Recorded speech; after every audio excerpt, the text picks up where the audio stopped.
শাইখ দুনিয়ার কল্যাণের জন্য কোন সময় কি আমল করতে হয় জানাবেন।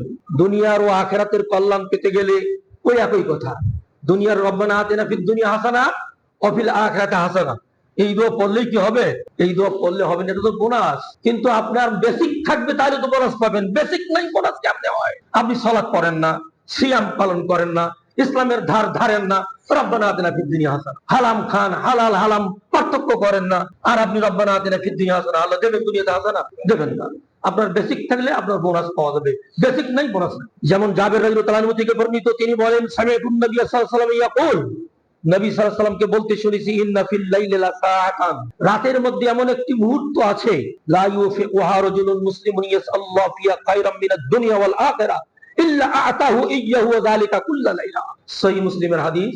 রাতে এমন একটা মুহূর্ত আছে, এই সময়টা কেউ যদি বেছে নেয়, ওই সময় কেউ যদি সালাত আদায় করে, সালাত আদায়ের পর আল্লাহর কাছে দুনিয়া এবং আখিরাতের জন্য যত কল্যাণকর জিনিস আল্লাহর কাছে চাবে, আল্লাহ রাব্বুল আলামিন তাকে সেটা দিয়ে দেবেন। কে বলছেন? মুহাম্মদ সাল্লাল্লাহু আলাইহি সাল্লাম বলেছেন। তাহলে এই পদ্ধতিগুলি আমরা আমাদের সমাজে অ্যাপ্লাই করি না, আমরা এটা আমাদের পরিবারে অ্যাপ্লাই করি না। আর হুজুরের কাছে দৌড়ে হুজুর তাবিজ দেন, আমার ব্যবসা কেমন উন্নতি নাই। হুজুর তাবিজ দিয়ে আপনার ব্যবসা উন্নতি করতে পারবে না, ঝাড়ফুঁক দিয়ে আপনার ব্যবসায় কোনোদিন উন্নতি হবে না। কেউ এসে আমার কাছে, হুজুরের পানি পড়া তো দোকানে ছিটিয়ে দিব, দোকানে পানি পড়া ছিটিয়ে দিয়ে দোকানে বরকত হবে? কোনোদিনও হবে না। পানি পড়া দিয়ে কোনো লাভ নাই।